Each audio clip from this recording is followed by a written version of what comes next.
The Brewers are at the 500 mark, man. I'm thankful that they're at the 500 mark. They got a big win to snap a 3-game skid, but this is going to be one of those years. It's going to be, could be an up and down year. We'll talk about that and their big win on Tuesday and look ahead to Wednesday on this edition of Locked On Brewers.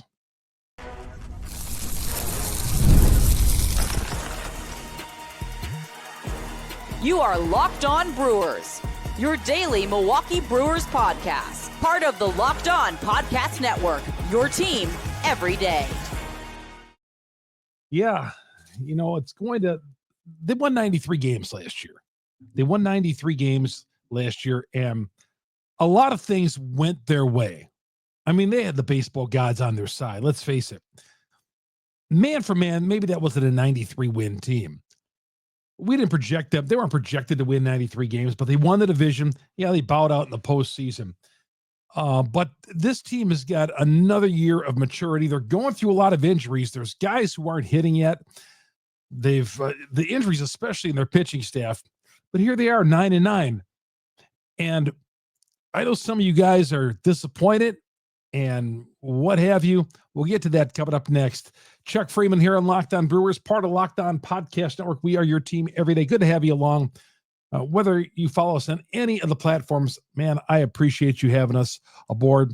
This episode brought to you by GameTime. Download the GameTime app, create an account, use the promo code LOCKEDONMLB, $20 off your first purchase at GameTime. We'll talk more about that a little bit later on here in the show. All right. So at 9-9, and I know how we are with the Milwaukee Brewers. Man, they go on a 2 or 3 game skid. Fans, this team stinks. This team is terrible. Chuck, they're not going to do anything. It is what it is, man. We're in for a 90-loss season. They come back and win a game, and everybody's happy again until the next time they lose. I get it. Now, the only time I've really been down on these guys was that 0-4 start. I mean, the way they were getting clobbered to start the season, I was like, man, this is a horrible trend. And they did turn it around. They turned it around. Despite that 0-4 start, they're 9-9 through all the misery that they've gone through as far as offense and pitchers getting injured and bullpen failures. Got one of the worst bullpens in the league. But they're right there. They're 2 games behind the Cubs, who pulled one out. Watched the rest of that game against San Diego. I was hoping the Padres were going to win that one extra innings, but the Cubs won it in 2-1. Nico Horner's RBI base hit the top of the 10th. But I just think this might be one of those seasons where I think they're going to have a winning I think when healthy, and when things are right with these guys, and I think some of these guys are going to get right.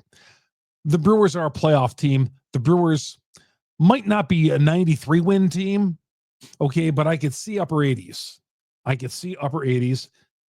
But I don't think it's going to go on. I'm not saying it will. I don't think it's going to go in the other direction, where we're sitting here with a 75-win team. Gosh, Lord knows we can't take that. I can't take that. Gone through enough of those in my life. But this type of year, they've had a 4-game losing streak. They've had a 3-game losing skid. They got 4 shutouts through 18 games this year. The pitching staff has thrown 4 shutouts.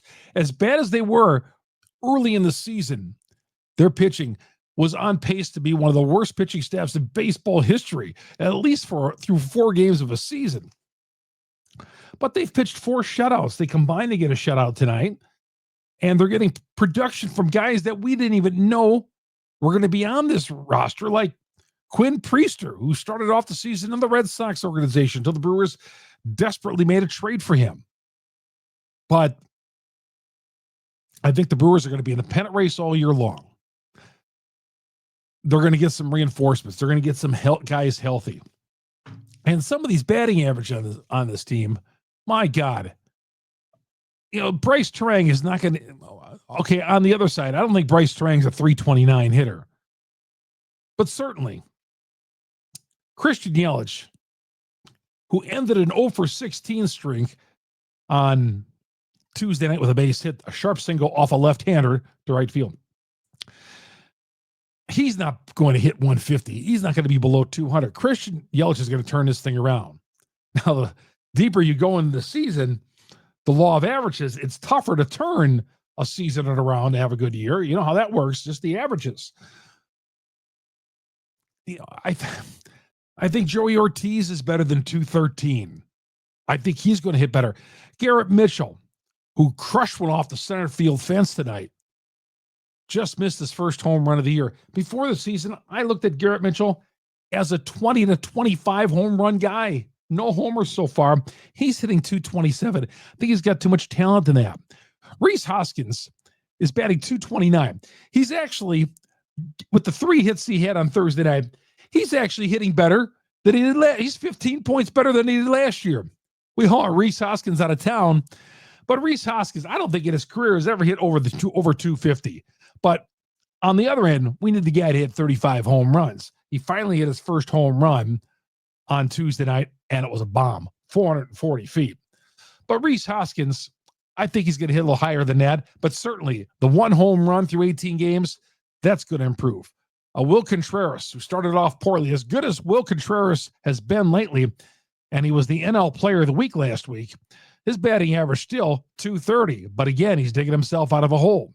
Jackson Chourio, 275, a little bit of a slide here in the last couple of days or so, although he took his first walk, but I mean, that average has been slowly coming down.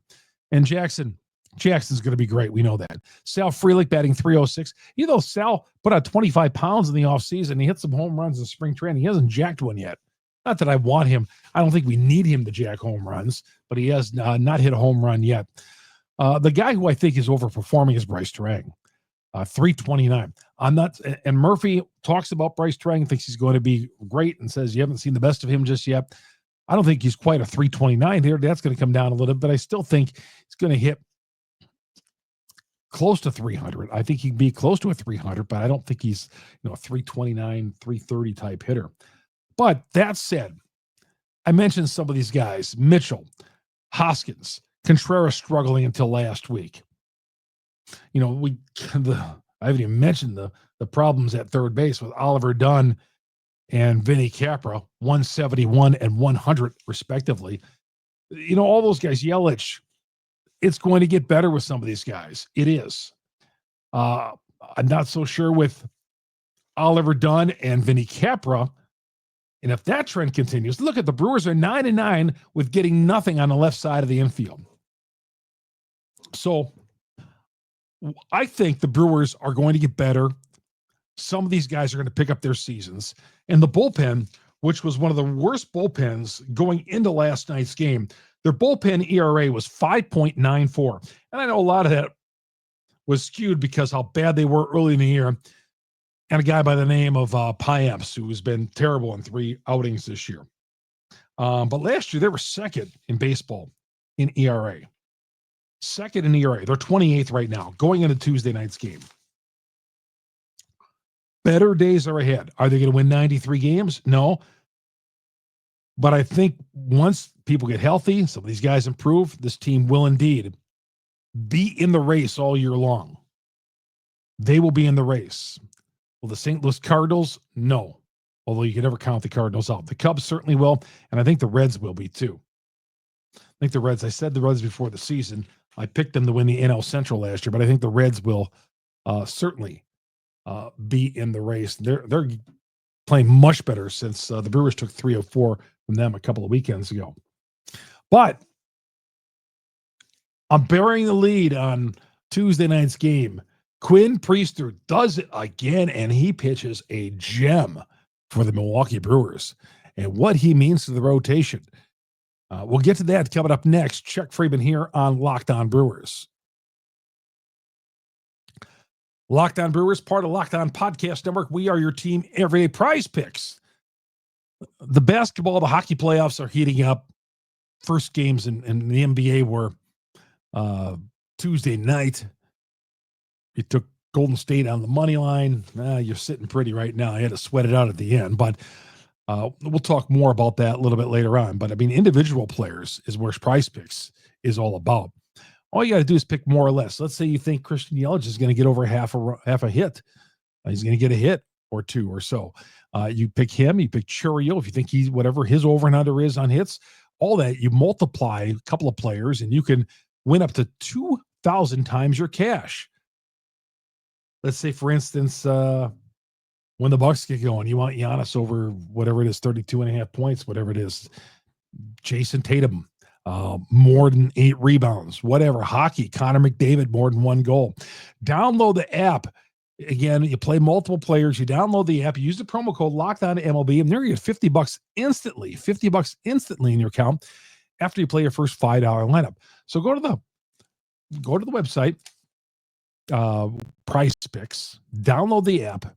Use the promo code LOCKEDONMLB, and you'll get $50 instantly after you play your first $5 lineup. PrizePicks, run your game with PrizePicks. Chuck Freeman here on Locked On Brewers, part of Locked On Podcast Network. We are your team every day. Late night, was out covering the game tonight. Got home into the Locked On Brewers studio. I thought about doing the game from the press box up there, but yeah, I'd have to pack all this stuff up and take it down there and all that. So came home, did the show. Doing the show from here. Quick turnaround. Got to get back for a noon start. 12:10 first pitch on Wednesday. We'll get to that coming up here in a little bit. 12:10 Central Time. Quinn Priester. I said last week when they got him that they gave up a little bit too much for him. And they did. And Quinn Priester has been great. Of course, the Packers also gave up a first-round pick for Brett Favre back in the early 90s. And at the time, I thought that was too much because Brett Favre was unproven. He gave up a first-round pick for him. Turned out, obviously, he was worth 15 first-round picks. And Quinn Priester, we could only be so lucky with him. But on Tuesday night, he provided more stability to a pitching staff that's been just decimated with injuries. Decimated. So Priester had a solid start last Thursday in Colorado. What would he do for an encore? Well, he took a no-hitter into the 6th inning, gave up a leadoff double, and then that was it right there. That was out. He pitched through a little bit of a jam in the 5th inning, and I thought they were going to take him out and bring in Koenig to face the left-hander. Priester got out of it. Then he gave up a ringing double to start the 6th inning, and they got him out of there, and they brought in Koenig. The rest of the bullpen did the work. Uribe, Mears has been great. No earned runs. But Priester drew high praise from Murphy. Murphy's all in on Priester. At least that's what he told the media in so many words that, a great find by the Ivory Tower. And Murphy refers to the Ivory Tower as the Brewers front office, the Ivory Tower. And two good outings. I want to take a little wait and see on it after a couple more outings.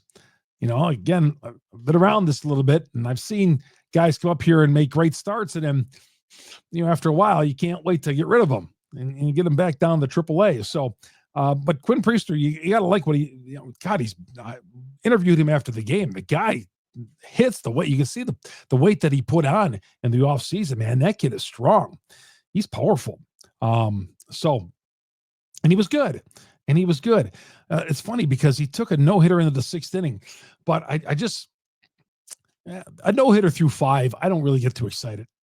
Again, I've seen these before, and to me, I got to get to the 7th or 8th inning to get excited about a no-hitter. He took a no-hitter into the 6th, and after pitching 5, but the bottom line is he gave him 5 quality innings, and let the bullpen take over and do the work.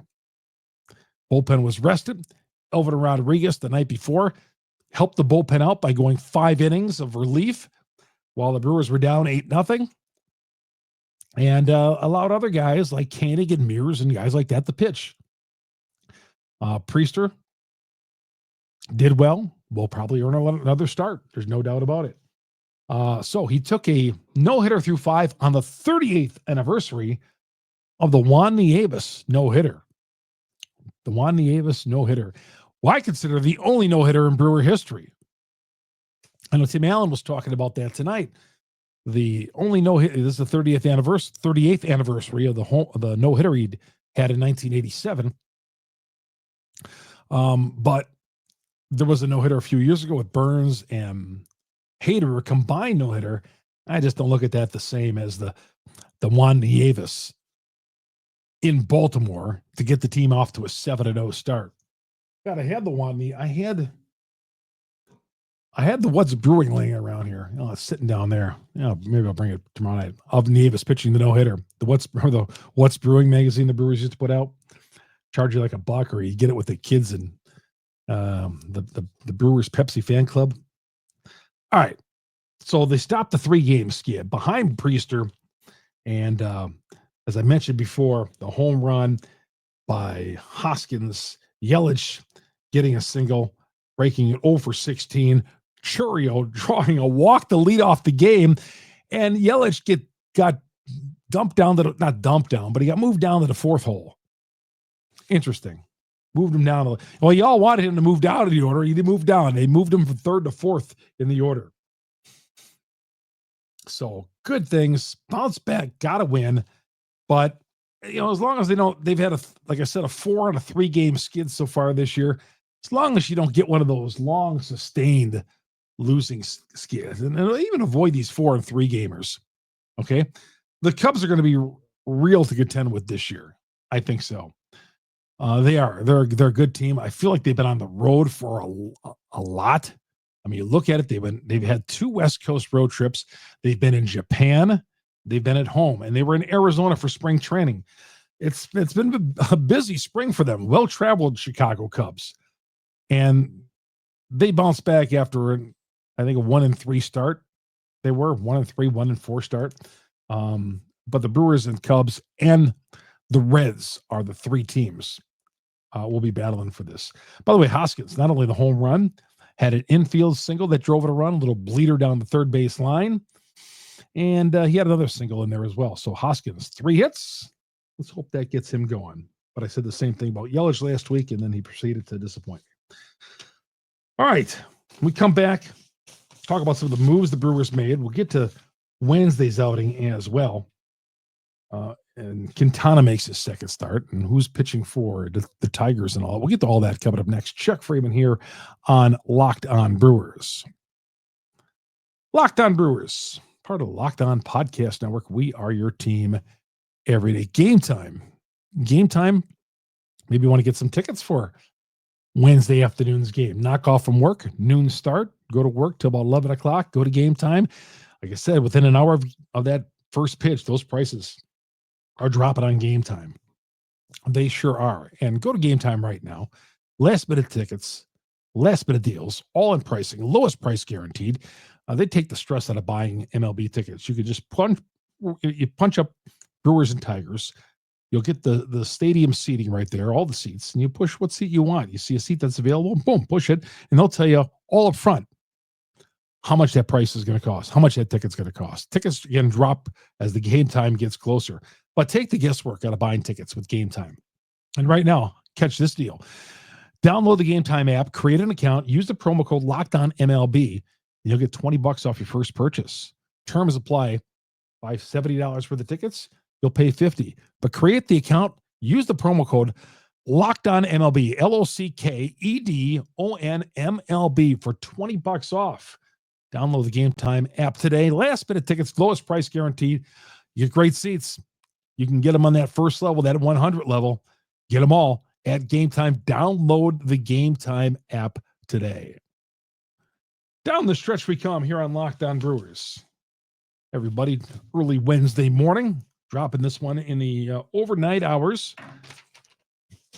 I got home for the Brewer game, and I wanted to watch the rest of the Cubs game to see if maybe San Diego could sneak in a win there, but the Cubs were able to pull it out. All right. Some moves the Brewers made. Logan Henderson fans out there. You wanted him. Here he is. He's on the team. 4th round pick from 2021 has bounced around he pitched in 4 different minor league teams last year, 4 of them. But he's got some control issues. Okay, some control issues. Logan Henderson could be the Sunday starter. He was available in the bullpen tonight if they needed him. They didn't need him. So Logan Henderson could be Sunday's starter. So Logan Henderson they want to move Alexander to long relief. when they got Alexander, when they added him to this team, when he made the team out of spring training, they did not want him to be in the rotation. They were looking at him as long relief. That's what he does. But he's been starting out of necessity.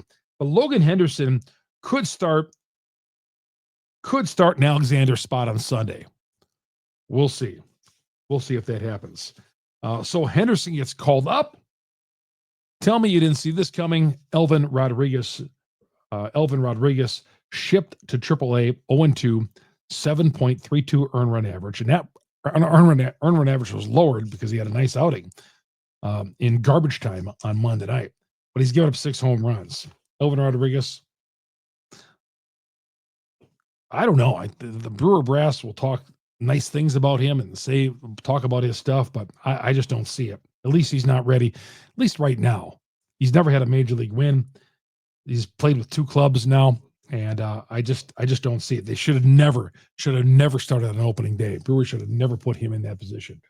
But Elvin Rodriguez will go down AAA, and maybe he works things out. I don't know, but Logan Henderson up. I like that trade-off right now. Okay. And Tuesday was Jackie Robinson Day, number 42. I see number 42 on every jersey out there. That was my high school number 42. In basketball, it was. And the last Brewer to wear it was Scott Carl in 1999. Remember when they invented Jackie Robinson Day? They told all the players who were wearing 42, the Scott Carls and Mariano Rivera at the time, they said, well, you can wear that. You can your grandfathered in to wear that 42, but once you leave that organization, you cannot wear 42. 42 will be retired in honor of Jackie Robinson. I think that whoever came up with that idea of everybody wearing jersey number 42, what a great idea. I love it. I love it, man. I think it's a great idea. And of course, honoring the great Jackie Robinson and everything that he went through in his life and all that. I always look forward to Jackie Robinson Day at AmFam. I got a Jackie Robinson replica jersey. I thought about wearing it today. It was a Dodger jersey, but Jackie Robinson, awesome. Jackie Robinson Day, and the Brewers get a win. But Scott Carl, the last Brewer to wear that jersey back in the 90s. All right, 12:10 first pitch coming up on Wednesday.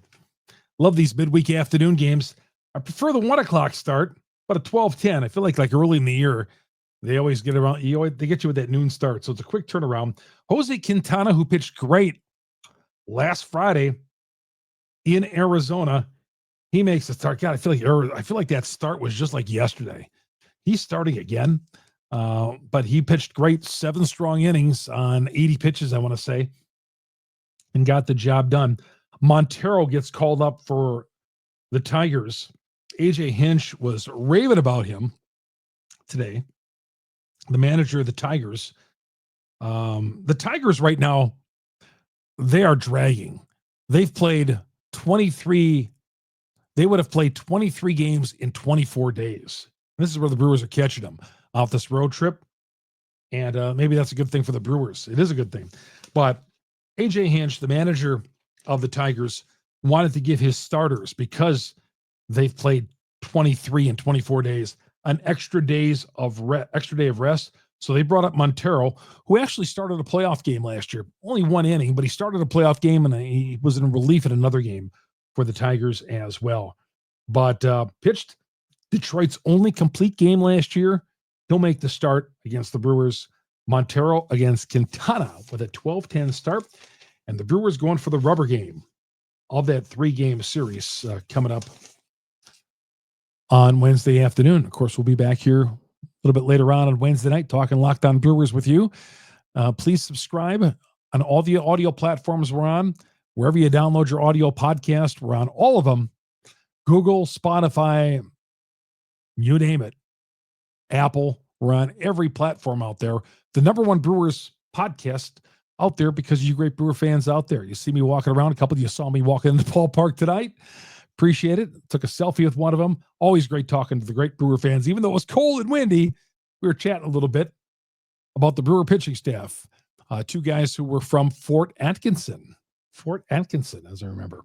But so that was great. You see me, always say hello. And then, of course, hit me up on the growing YouTube page. Our growing YouTube page, search Locked On Brewers. Hit the subscribe button, hit the bell. That alerts you every time we drop an episode on Locked On Brewers.